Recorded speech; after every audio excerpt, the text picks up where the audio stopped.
Olá, pessoal, tudo bem? Aqui é a Angela Costa, do Descomplique Imob. Hoje nós vamos bater um papo com o Luiz Serpa. Ele é advogado, ele tem uma empresa que faz gestão de carteiras de crédito imobiliário, então, basicamente na parte jurídica também. Então, hoje nós teremos, além de um bate-papo, uma aula sobre a parte jurídica voltada especificamente para o home equity. Boa tarde, Luiz. Obrigada pelo teu tempo.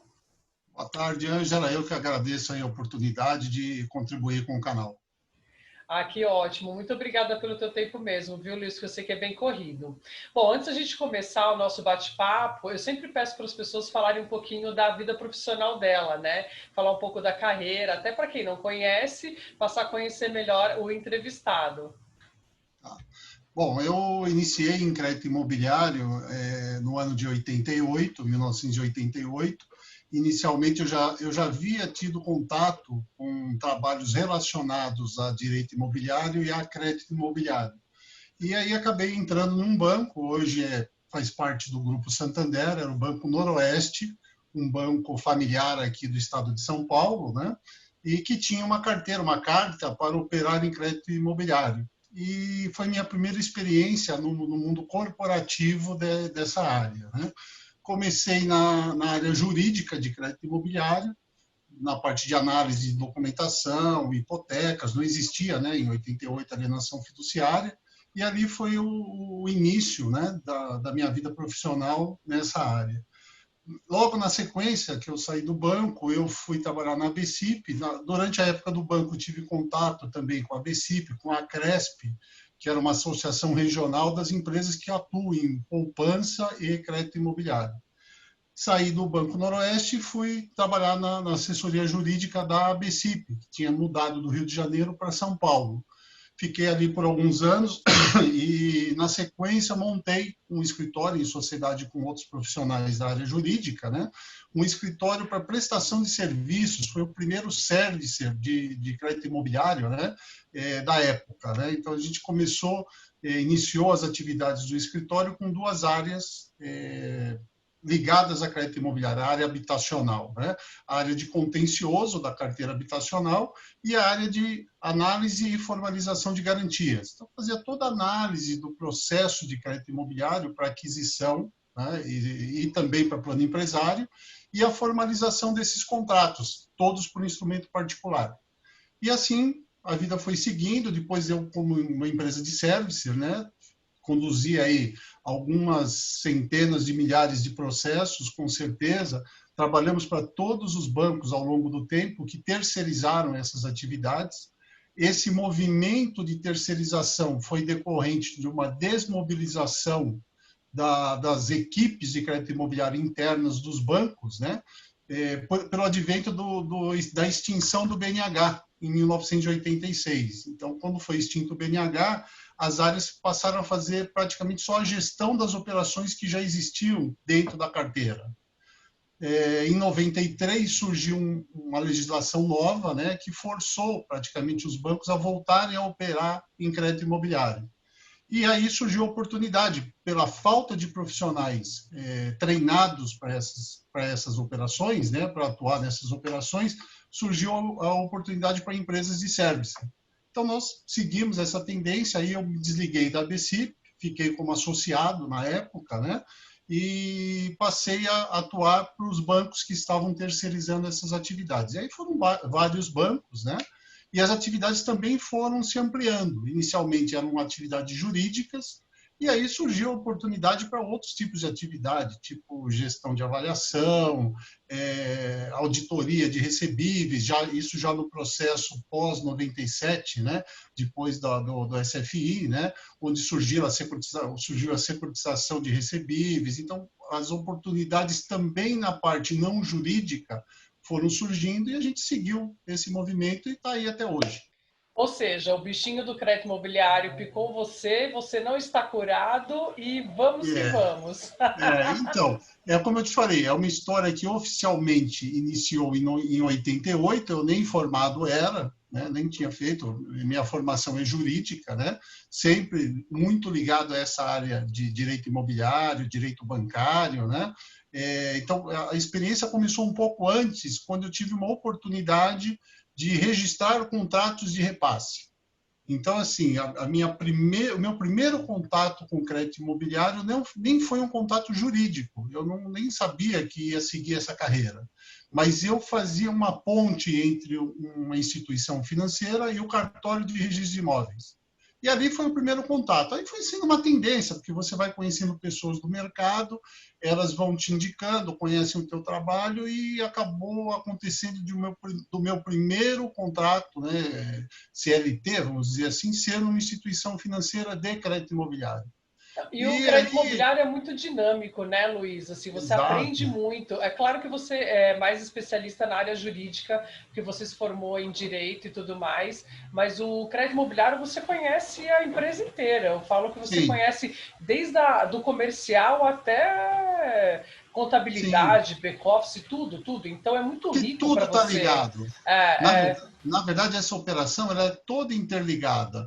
Mesmo quando nós estamos analisando uma operação, nós sabemos assim quais são as implicações nas outras pontas. Então, por que que tem a avaliação? Por que que faz o laudo de avaliação, da avaliação física do imóvel, né? Esse é um ponto. Por que que você analisa o crédito? Quais são as implicações lá no crédito que podem barrar a aprovação ou não ser uma coisa tão relevante para se aprovar ou não um crédito? Então, você começa a ter esse contato com várias outras áreas e adquire essa experiência, né? Então, essa história do bichinho do crédito imobiliário, assim como várias pessoas que você já teve oportunidade aí de entrevistar, de conversar no canal, né? Você percebe que é uma coisa meio que você não se desliga dela. Você pode adquirir outras atividades, Exato, é mas isso que eu ia falar. Você pode fazer outras, ter outras funções, até outras empresas, nada ligado até ao mercado financeiro, mas o imobiliário está sempre ali está sempre rondando. ali. E porque eu adoro, assim, eu sou suspeita para falar, porque eu conheci pessoas maravilhosas, você é uma delas, a gente se conhece há mais de 15 anos praticamente, e Sim. você cria até amizades sinceras por trabalhar com imobiliário, né? Tanta gente bacana que a gente conhece e aprende E uma, muito. E o mais interessante, assim, ao longo da jornada, você conhece pessoas, né, que fazem contato com você e falam assim, eu já ouvi falar de você. Né? Até você brinca, fala, espero que tenha ouvido falar bem, né? Mas quando você explora isso, você vê que as amizades desse mercado, você vai perceber que essa pessoa que está tendo um contato hoje com você tem amizade com grandes amigos seus que em outras circunstâncias, então o mercado ele é muito, as pessoas mudam às vezes de instituição ou de atuação, mas são pessoas que formam outras pessoas que todos ficam amigos, todos se conhecem de alguma forma. Isso é uma coisa muito interessante no crédito imobiliário. Eu gosto bastante, além de você aprender bastante também com esse produto.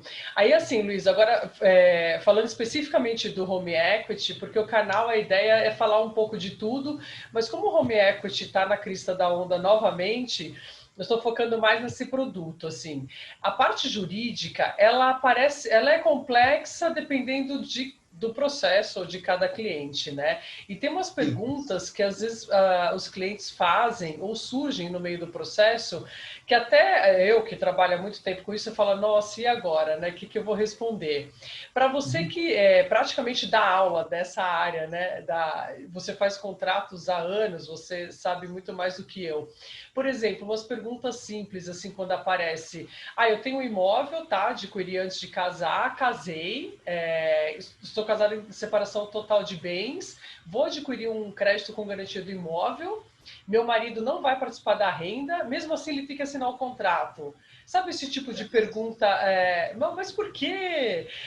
Sim. O que você dá de conselho? Eu gostaria que você respondesse essa pergunta, porque, olha, nesse último mês já me fizeram 3 vezes essa pergunta. Quero ver se eu Tá? respondi certo. E o que você daria de conselho para quem é da área, dessa parte jurídica? Assim, a primeira coisa quando você pega uma matrícula do imóvel, para você ler ou para você perguntar para o cliente? Sim. Bom, vamos começar então do final para o que você iniciou, para o início da tua pergunta. O primeiro passo, a primeira dica que eu acho importante, né, e é o que eu sigo quando eu estou analisando um processo, eu começo pela matrícula. A matrícula é que vai determinar quem é o dono do imóvel pelo menos legalmente, né? Então, você pega uma matrícula atualizada aí com 30 dias, tal. Se eu tiver um pouquinho mais de tempo, não vai servir para a formalização, mas serve para análise, tá? Pela matrícula, você consegue identificar várias coisas. A principal é assim, quem é o dono do imóvel? Então, tem aquele ditado antigo que só é dono quem registra. Muitas vezes a pessoa tem escritura ou tem o que a gente chama de título aquisitivo, que não necessariamente é uma escritura, né? Pode ser um formal de partilha, pode ser um contrato particular, pode ser outros métodos de aquisição da propriedade que tem que ser levado a registro, tá? Então, assim, muitas vezes a pessoa tem esse documento, mas não registrou na matrícula, lá no registro de imóveis. Então, ela não é legalmente a proprietária. Antes dela fazer qualquer tipo de negociação, seja venda, seja alienação para levantar algum capital, né, ela precisa regularizar esse ponto. Então, assim, partimos da matrícula e ali nós verificamos assim, quem é o dono? Ah, então descobrimos aqui, o dono é o seu José, ele comprou, ele adquiriu esse imóvel na separação total de bens, né? Logo o imóvel é só dele, e então ele pode fazer a operação. Pela legislação vigente, quando você tem uma aquisição na separação de bens ou na comunhão parcial, você tem algumas variações do que é necessário fazer. Então, vamos pegar a primeira operação que você falou. Compra na separação de bens, e não vai ter participação na renda, na operação aí do Home Equity, da esposa do dono do imóvel, vamos dizer assim, do proprietário. Não precisa participar, ela não precisa assinar o contrato. Antes do novo Código Civil, para que a pessoa contraísse uma dívida, independentemente do regime de casamento, era necessário a autorização do cônjuge, da esposa ou do esposo, tá?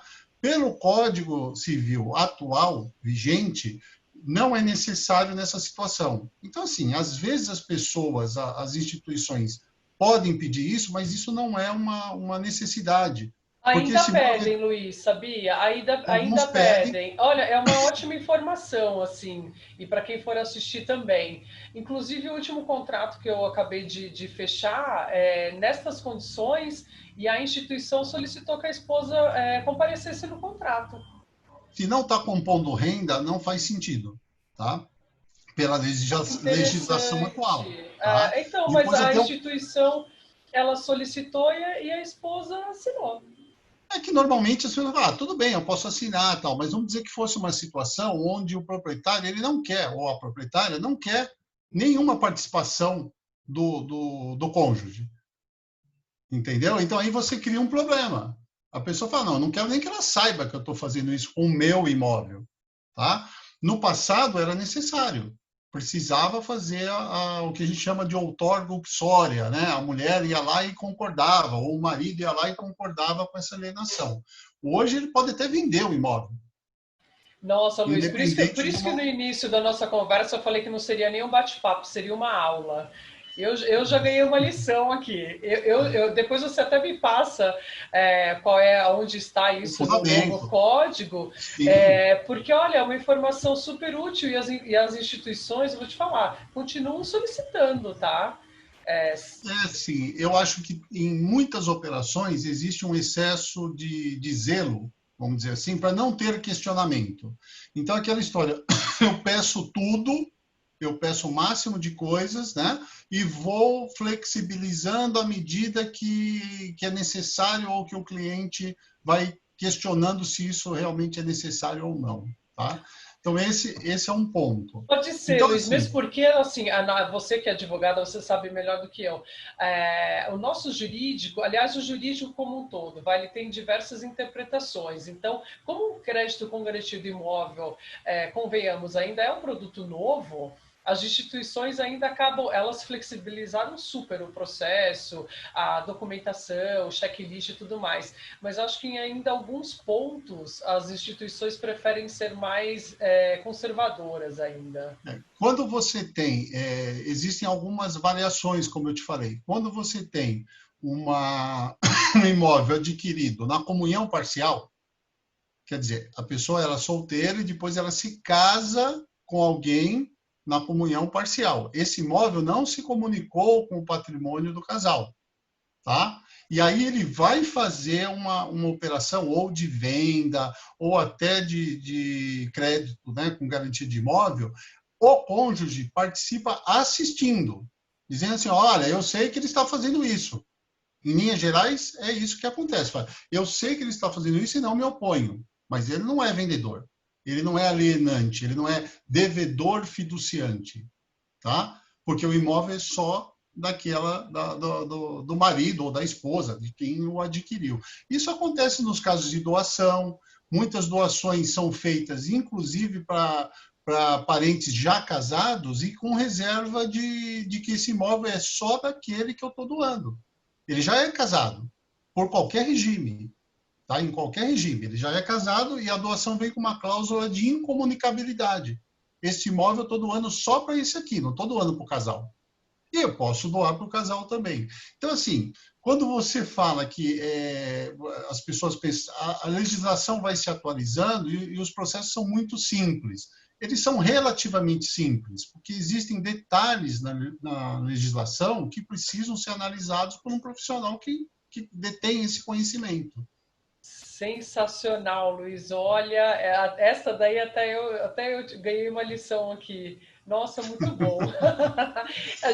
Nós poderíamos ficar falando a tarde toda aqui da parte jurídica, porque a lei de interessante neste ponto, passando a parte de crédito também, que tem algumas dúvidas, e cada caso é um caso, a parte jurídica é uma que gera bastante dúvida no processo de home equity, né? Sim, assim, só em assuntos relacionados à capacidade civil e a regime de bens, a gente ficaria uma tarde inteira, um dia inteiro aqui falando sobre o assunto, sobre detalhes que podem acontecer.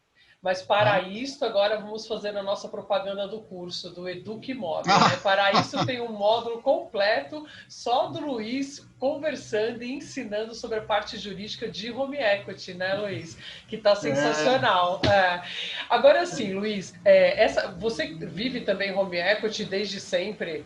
Acho que desde 2005, 2006, quando começou começaram a falar. Exato. Porque quem está no crédito imobiliário acaba fazendo home equity por osmose desde sempre. E agora, de uns 3, 4 anos para cá, novamente essa onda de mais fintechs, né? Agora está uma onda diferente. Até 4, 5 anos atrás, os pequenos bancos começaram a montar equipe, sistema, marketing, e depois acabou que a grande maioria não seguiu com o produto, né? Por N motivos, pela situação econômica do país ou por desconhecimento mesmo do produto e não querer investir. E como eu falei na semana passada com o entrevistado aqui do canal, o crédito imobiliário no Brasil ainda ele é muito... incipiente, tem muito campo para você jogar em crédito imobiliário, né? Então, para os grandes bancos, você tem que focar em alguma coisa. E agora essa nova onda veio com as fintechs, de montar equipe, contratar pessoas, especialistas, sistemas, agora na era digital, então tá fantástico, porque os processos eles acabam sendo bem rápidos, né? Eu já cheguei a fazer um processo de home equity que demorou 5, 6 meses, há muito tempo atrás. Agora, em 20 dias, dependendo da documentação, que é o que eu sempre falo, você emite um contrato. Na tua percepção, assim, do que você já viu, do que você está vendo agora de mercado, o que você acha dessa nova onda? Você acha que é um produto que vai acabar, que ele não é para grandes bancos ainda, que ele vai ser direcionado mesmo para as fintechs financeiras? Que agora vai? Eu acredito que sim. Por quê? Por que os grandes bancos, na minha opinião, têm uma certa dificuldade de dar vazão para a operação de home equity? Não é falta de conhecimento. Na minha opinião, é assim, você tem esteiras de crédito imobiliário onde esses processos de home equity vão ser inseridos. Então, você tem uma operação tradicional de crédito imobiliário que tem as suas complexidades, né? Se é aquisição, tem um sem número de operações que podem ser feitas, né? Aquisição com fundo, aquisição sem fundo, plano empresário, repasse, piloto, uma série de operações que tradicionalmente são de crédito imobiliário, e a esteira que processa essa operação, ela está muito focada e preparada para a operação de crédito imobiliário. A operação de home equity, mesmo sendo uma operação que envolve um proprietário, envolve um imóvel, envolve garantias, e não teria o vendedor, teoricamente se imagina que é uma operação mais simples de fazer, porque você não tem a figura do vendedor, tá? Mas ela precisa de um cuidado diferenciado. Ela não segue a mesma, na minha opinião, não segue a mesma esteira de crédito imobiliário. Ela é semelhante, mas a vazão dela seria muito mais rápida se ela fosse processada em uma esteira específica. Na minha opinião também, Luiz, na minha opinião também. Isso muito se confunde no mercado. Quem faz crédito imobiliário faz home equity. Às vezes não. Ela detém o conhecimento de parte do processo, né? Em tese, deveria ser um processo mais simples, que poderia ser até muito mais digital do que o de crédito imobiliário, né? Mas se você não utilizar uma esteira que não seja de outra operação, ela vai fluir muito mais rápido. Porque ela tem semelhanças, ela tem lá análise de crédito, ela tem a avaliação do imóvel, ela tem análise documental. Então, você tem pontos que são idênticos. A contratação já é diferente, porque você não vai emitir um contrato, você vai emitir uma CCB ou você vai fazer um outro tipo de... E a atenção com o cliente também, né, Luiz? Na verdade, é um cliente que eu acho que ele tem mais consciência do que ele está fazendo. Que quando você faz um crédito imobiliário, não que as pessoas não tenham consciência, mas tem aquele glamour do sonho, da compra da casa, ou da troca de um imóvel menor para um maior, ou a compra de um imóvel para veraneio. O crédito com garantia do imóvel, a pessoa ela está tomando um crédito, ela sabe que é um empréstimo, seja para quitar dívidas ou para investir na empresa ou para investir no estudo dos filhos. Então ela tem mais, ela vem com uma carga maior de questionamentos e ela demora um pouco mais até para tomar a decisão de go ou não go em fechar esse processo de home equity. Então você precisa ter, independente se o teu processo é 100% digital, tem que ter atenção de uma pessoa naquele processo. Exatamente. Tem que ser uma esteira separada.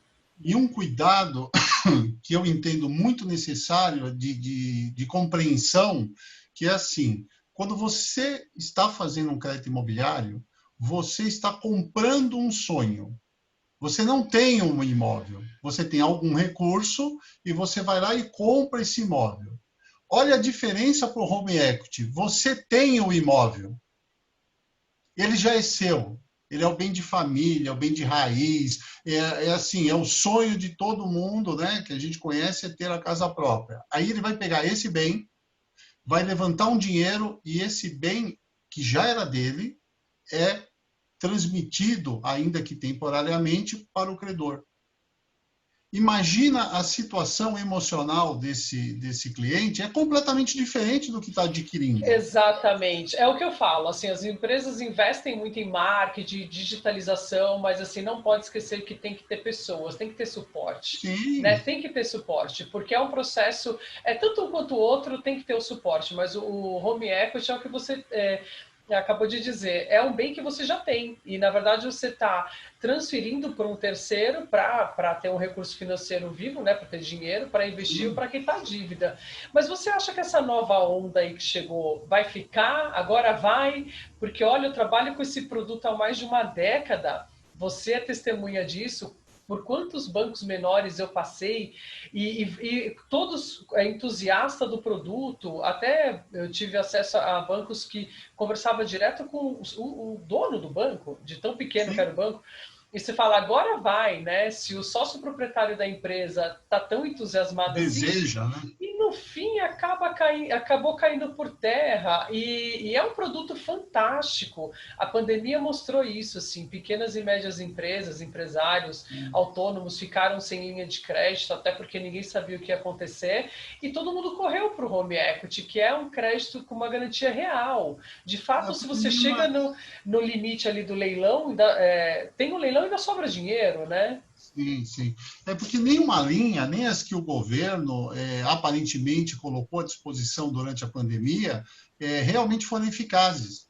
Elas não foram eficazes. Então, assim, quando você olha as taxas de um capital de giro, de um rotativo, de outras operações no mercado, a do home equity é muito mais atrativa. Então, assim, em tese, eu entendo que ela que deveria pegar realmente, a tendência é pegar e, se as taxas se mantiverem nos patamares que estão hoje, o processo cada vez mais vai ficando mais transparente e vai aumentando. Eu tenho É, visto alguns movimentos ao longo do tempo de empresas, de bancos, né, que começaram pequenos, com uma pequena operação e foram testando o modelo. Agora estão ampliando aos poucos, tal, mas você percebe que é um movimento bem cirúrgico, né? Vamos dizer assim, bem conduzido e com vistas a formar um processo realmente sólido E o que dentro as da carteira. empresas. Bom, acho que a maioria deve saber disso, né? Mas eu não sei se sabe ou não, mas eu vou falar. O que as empresas também podem até se esquecer em algum momento, que o crédito garantido imóvel, home equity, ele não é simplesmente emprestar dinheiro porque tem uma garantia real. A própria unidade de home equity ali, os especialistas, a carteira de home equity dela serve para uma securitização futura, né? Que Sim, está muito mais simples o processo. Então é o dinheiro que vai e recarrega, ele volta para a empresa. Diferente do crédito imobiliário, que hoje os grandes bancos têm exigibilidade da poupança, são obrigados a emprestar X aqui, Y ali. O home equity ele vai além de emprestar um recurso financeiro para o mercado, né? Ele cria uma outra unidade dentro ali da instituição ele, financeira, ele muito rica retroalimenta também. todo, ele retroalimenta todo o sistema. Exato, você não depende 100% da tua tesouraria. No começo, sim, né? No início, sim, lá tem um prazo de maturação da carteira, de criar a carteira, né? Mas Sim, você, sim. depois de um certo período, e hoje um período bem menor do que a gente viu lá atrás, você não depende da tua tesouraria para gerar novos negócios, né? É isso, é aí que entra a fintech. Porque se você pegar o banco tradicional, para ele carregar a carteira, tranquilo, perfeito. Meu recurso de tesouraria, não vou falar que é ilimitado, mas ele é parrudo, vamos dizer assim. Eles têm esse recurso lá e pode distribuir isso nas mais variadas operações que um banco faz. A fintech ela tem que focar muito nesse produto já com vistas à securitização ou outro tipo de operação, porque ela não tem o mesmo, ainda que tenha bastante capital para isso, ele não é, ele é finito. Você tem que girar, você tem que fazer outras operações para retroalimentar o teu sistema de financiamento.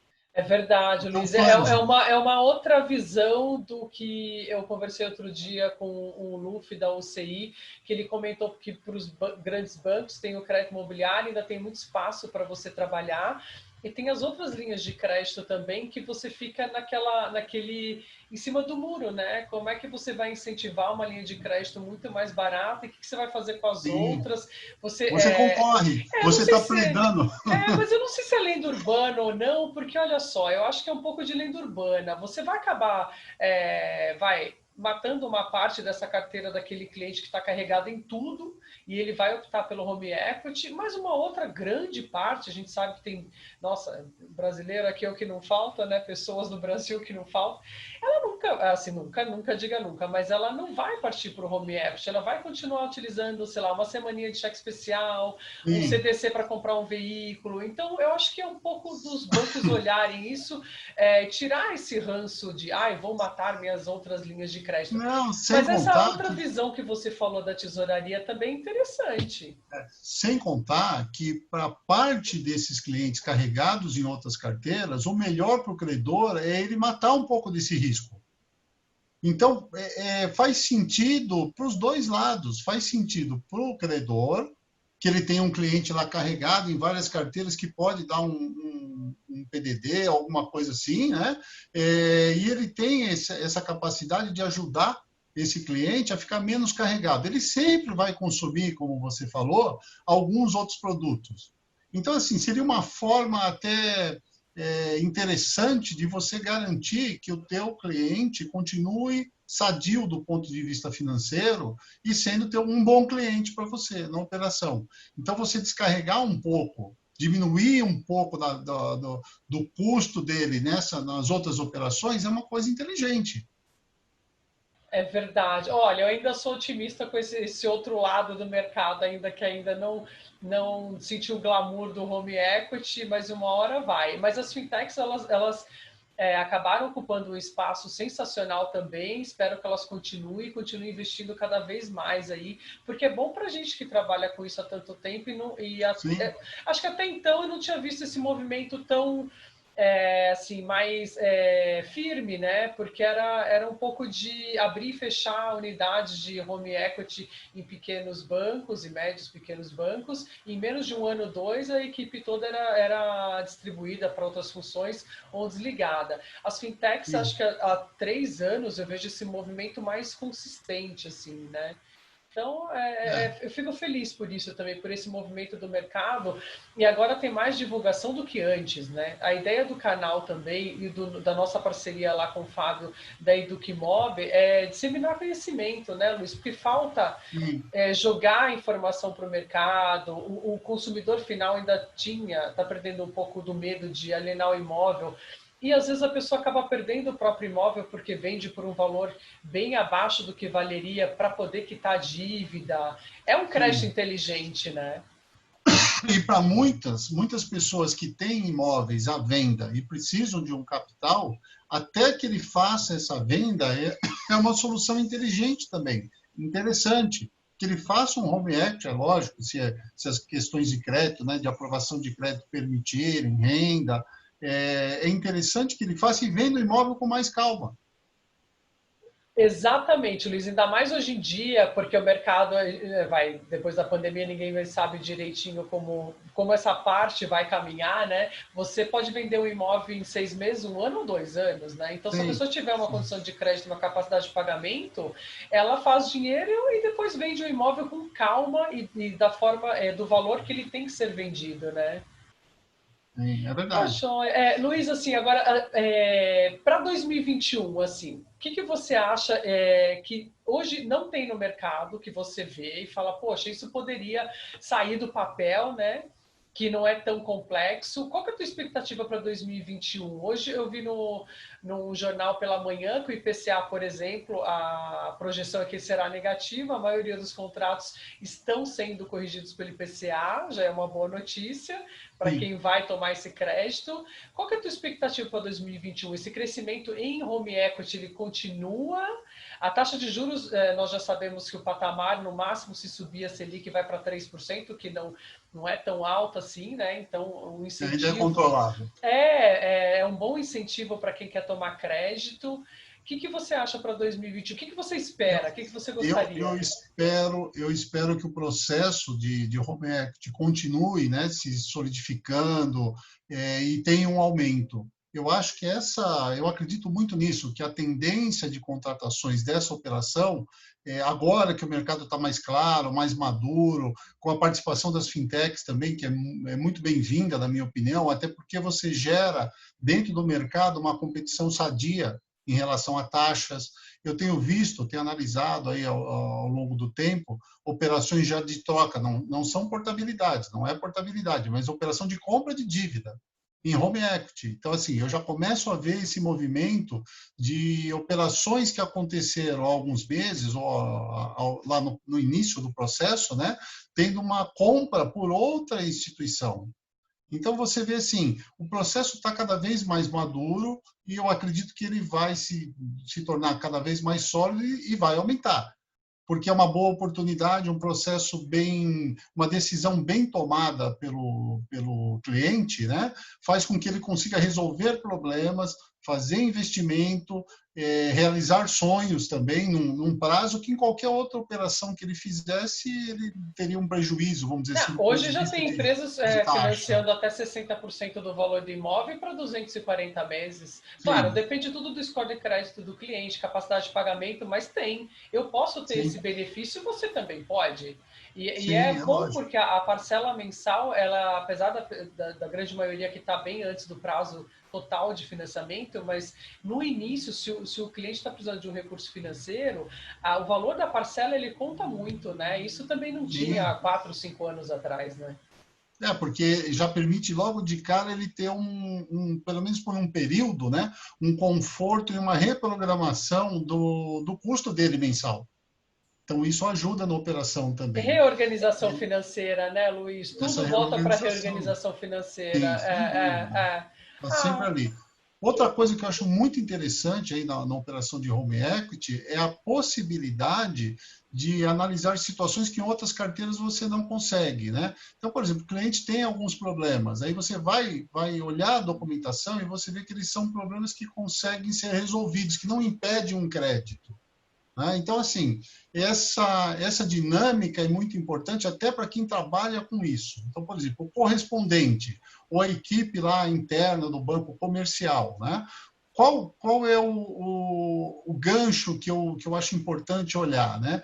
Veja a documentação e caminhe com ela o mais próxima da regularidade. Então, quando você pega lá a matrícula, né, partindo da matrícula, você já sabe quem é o dono. As certidões, nos grandes centros hoje, praticamente todas elas são disponíveis na web. Então, você já tirou o crédito, já tirou lá um score, já viu se ele tem protesto, se não tem. Então, esse processo, caminhando a documentação jurídica paralelamente, você consegue diminuir o prazo da contratação, que em toda operação imobiliária é uma coisa bem-vinda. Porque o cliente de home equity ele é um cliente que ele precisa do recurso, precisa dele rápido. Se você não tem essa força de dar a resposta com a agilidade que ele precisa, pode não acontecer o negócio. Então, você fica naquele looping, né, de trabalhar, trabalhar, trabalhar e a operação não sair. Isso é verdade, isso eu sempre digo, Então, assim, a capacidade de resposta, seja negativa, claro, todo mundo espera positiva, mas mesmo sendo sim, negativa, tem que ser rápida, porque é um cliente que ele busca crédito, quem busca crédito, ele quer ter uma resposta rápida, sim ou não. eu tenho visto também, e isso me agrada muito, nos processos internos dos credores, dos bancos, né, essa vontade de entender o problema. Olha, não tem esse documento, mas tem esse. O que supera esta pendência? Então, assim, no nosso trabalho do dia a dia, nós procuramos colocar da forma mais clara possível qual é a pendência. Porque E você o tem que que zelar, pode ser. né, para aquela pasta de documentos, aquele conjunto de documentos serem necessários e suficientes para o cartório alienar o imóvel. Se não tem Exatamente. um documento X, mas o Y, o cartório aceita para alienar, vai embora, segue a vida, né? Muitas vezes até serve para fazer alienação, mas tem um risco de crédito, tem um risco na operação. Vamos dizer assim, um risco da garantia.